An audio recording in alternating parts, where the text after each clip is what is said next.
Welcome to Where Stories Meet, a podcast about storytelling here in Abingdon, Virginia. And on today's episode, we're talking with Donnamarie, also known as the Haint Mistress, about some of the legends and lore of Abingdon, Virginia. Well, Donnamarie, thank you so much for joining me on this history podcast about Abingdon. Not a problem. You know, when we were mapping out the history season, thinking of all the people we wanted on here, you were one of the first people that came to mind. I am flattered. Well, we sure hope so. So as you know, you've got a very unique look into history of Abingdon, the stories, the tales, the folklore, the haunts, the haints. Yes. And you're known as? The Haint Mistress. The Haint Mistress. Yes. So what exactly is a Haint Mistress? A haint is a certain type of ghost. And if it is, if you could just got ghost at your house, it's really not an issue. But if you got a haint, you got a problem. Because a haint is a ghost with a really bad attitude. And I am supposedly the mistress, the charmer of them on Main Street. I don't know that that's necessarily true, but it's been my title for about a quarter of a century now. So there I am. So basically what you're saying is you can get them excited. So when you're on these tours or walking the streets. Yeah. Oh. Yeah. That's what folks say. So me, I just tell stories. I just tell the stories, folks. So I guess we'll start there. Is what got you into this realm of history and stories? I got my master's degree down at East Tennessee State University in storytelling. And yes, you can get your master's degree in storytelling. And it was always so funny because we had to do extra work. We had to go out and storytell, essentially, so we could get extra points. And I wanted those extra points. And it very quickly became apparent that all of my other storytelling friends there, they like to do nice stories. Sweet stories, they would do ones about, little lost children and dogs that found them and, things like that. And I could tell those stories, but I was much better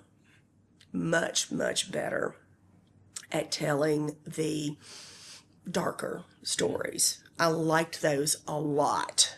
So around the fall sometime, when anybody of my friends would get a call for some of these, campfire stories or whatever, they didn't want to do them, but they would give the other folks my name. So that's how I started getting busy in the fall.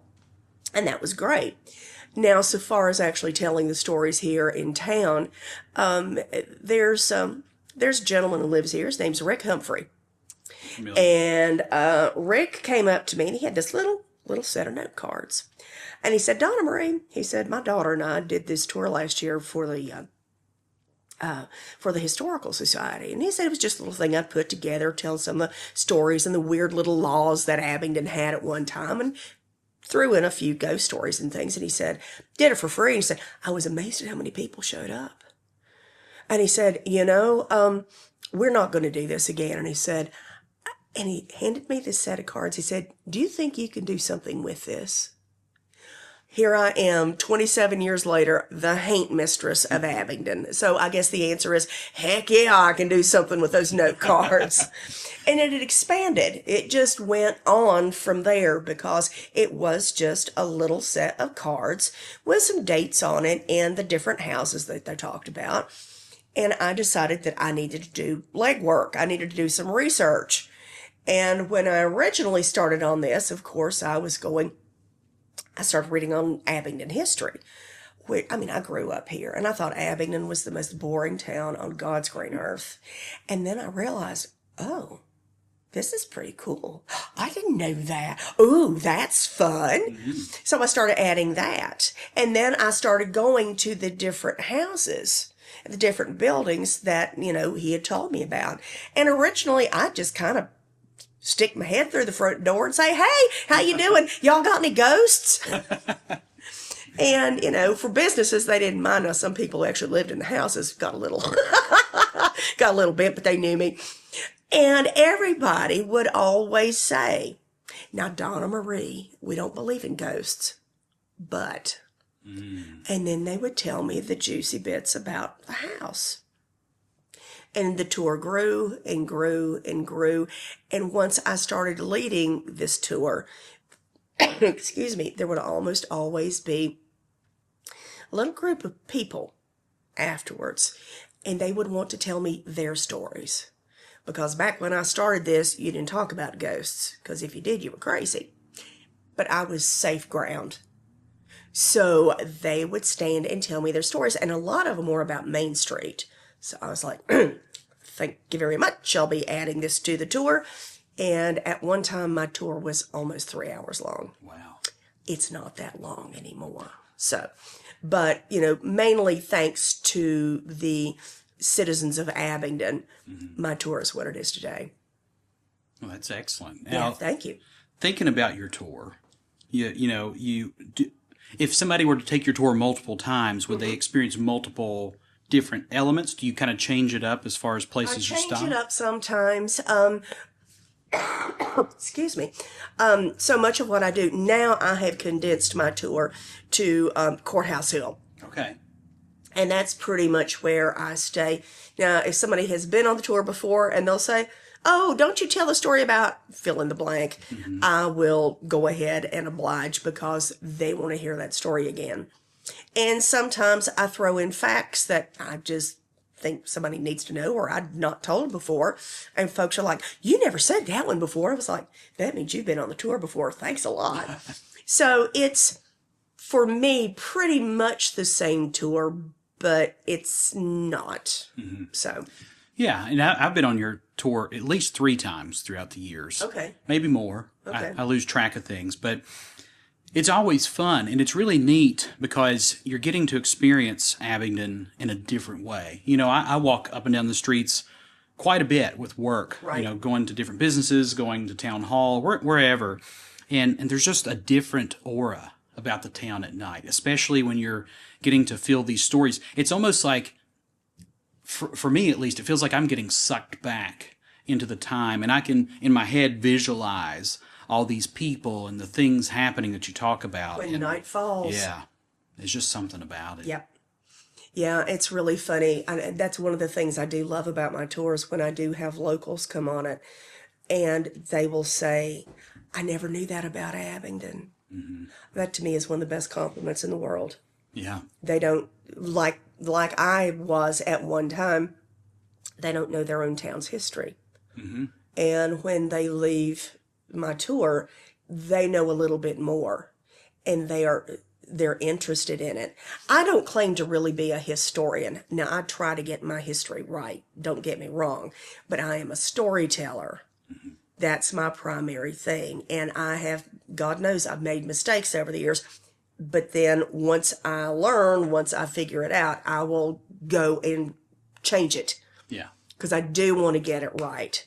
But I want to leave people with, as you said, a picture. Something that will catch their imagination to the point that they may actually go into digging into something themselves. Yeah. Yeah. And I feel like we have done that. And by we, I'm talking about my wife, Megan. She adores those tours. She loves them. And Thank you, Megan. I'll be sure to let her know. But she remembers one tour in particular where something happened. I think you might remember it. Some shutters on a house started moving God, or was she something. on that tour? She was on that one. Her and her mom, and she I think that was the first tour they ever took. Yeah, I remember that tour distinctly. It wasn't the last night of the season, but it was like the next to last night, and it was a really small group. And we'd gone in front of the house, and I'd kind of popped up on the front porch because it made a convenient little stage, and I'm doing my thing. And I noticed these people are looking up toward the top of the house, and I was like, they did it 2 or 3 times. And I said, okay, time out, guys. I said, what's going on here? And they said, there's something upstairs in that window. I said, okay, here's the deal. This is not storyteller Donnamarie. This is real Donnamarie. And if there's something that tries to get anybody, I am not going to help you. I said, I am the biggest chicken here, and I said, I will be the first one to run. And they're all like, ah. But now I'm standing on the street, and I'm watching those shutters, and sure enough, and I'm thinking, there's an ice that goes up your back when you are watching something. And the shutters were moving, and I thought, that can't be, because the people I knew for a fact were gone that weekend.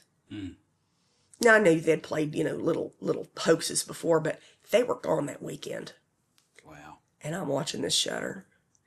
And we're all, my skin is starting to tingle. And suddenly, pow! Something hits the shutters, and I was correct. I was the first one on the corner. I did not wait to save anybody. And everybody was right behind me. And for years, I told about this house. And finally, I was around a group of people, and I was telling the story again because, I'd seen it. And the woman who lived in that house had this grin on her face, and she suddenly started laughing. And I was like, was that you? And she broke down. She said, I wish you had seen the look on your face. I was like, no. I said, you've crushed me. I said, you scared me nearly to death. I had to do laundry the next day. I said, seriously, this was horrible. She said, we'd gotten back early, and she said it was her and her daughter upstairs, and they'd been watching us, and they were the ones who'd done it.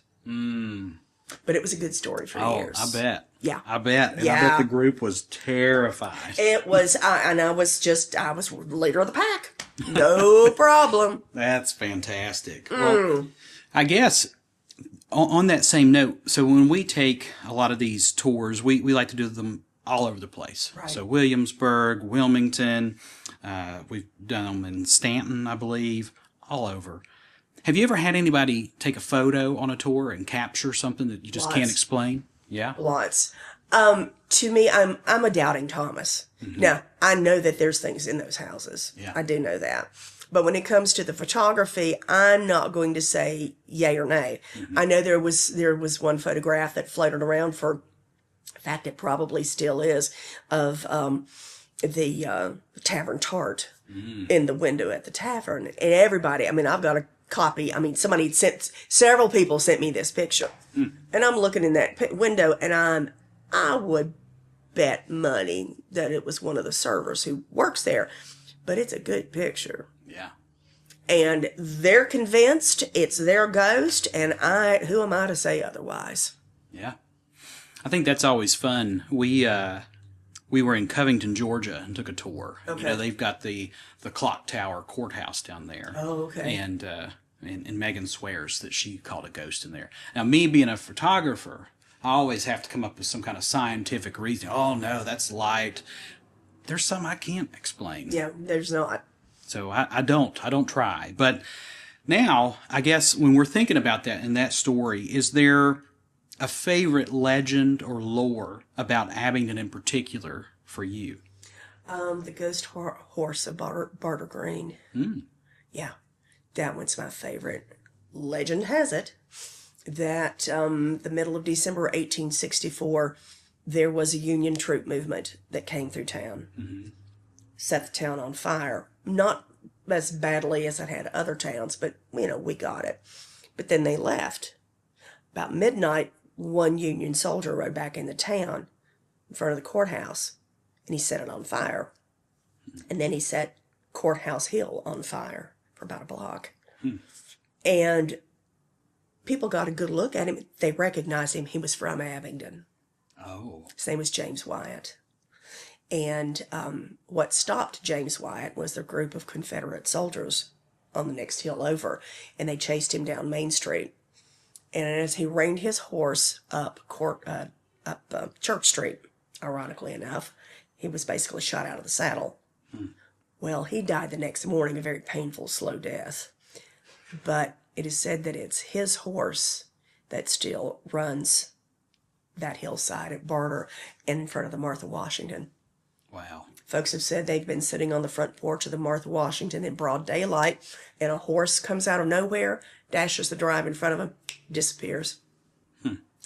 And I've loved this story. I mean, man, it's got everything. It's got action. It's got drama. It's got history. It's got everything. But I was like, it's a story. It's a good story. It's a great story. Yeah. And then I had a couple of people tell me it was real. I had a couple of young ladies who worked with 911 here in town and for the county. And they told me that horse had been reported several times on 911, people calling it in. And then I had a young woman come up to me and was as serious as she could be and said, my husband was a police officer in this town, and he got a 911 call. Will someone come catch this crazy horse that's running loose in front of the Martha Washington? And when he came up, what is standing in the middle of Main Street? A horse. They looked at each other. The horse then turned, ran up on Barber Green, and that was that. I could not argue with that. So I always tell people, if you're walking down Main Street, day or night, and you hear a clip-clop behind you, it is not going to be from a carriage ride. That's my favorite story. I'm going to avoid that part of it. Main Street alone at nighttime now. That is a great story. And as much as I love stories, we are kind of getting towards the end of this episode. So for anybody listening, you're going to have to look up Donnamarie's tours to hear more of these stories. But before we do end today's episode, yes, why do you think these tales of history and mystery and suspense and lore are so important to continue telling? It's part of our world. It's the imagination. Yeah. It is the thing that makes us kind of go, ooh, gives us that fright. I mean, why are horror movies so wonderful for folks? It's that kind of prickly feeling that it makes us feel alive. Yeah. And to me, that's part of it. And when you hear a story like this, you become involved in it. It's very different from watching a movie and then you get to talk about it. Oh, yeah. But when you hear stories from somebody's mouth, you somehow become part of that tale. And it makes you more open to sensing things yourself. So to me, it's incredibly important. And this is also part of our folklore. This is part of our folk history. Yeah. And, we lose that. It becomes a dull world indeed. Yeah. I think it's definitely a part of our identity, and it's what separates us and makes us unique from other places. Because, Right. If we didn't have these stories and these histories, what would separate us from the next town over, or the next city across the state, or the world? Right. So I agree. So if everybody at home listening wanted to find out more about you and your tours, where could they do that at? You can text me at 276-706-6093. Don't call because I'm not that great at answering, but man, I'll text all day long. You can also look me up under the Haint Mistress. Just Google me and you'll come up with my charming picture. And just go down until you find Donnamarie, and you'll get more information. You'll get to see, there's a video or two up, so you'll actually get to see me in action too. Oh, excellent. Yes. Well, Donnamarie, thank you so much for joining us and being a pleasure. part of our brand new podcast series. Awesome.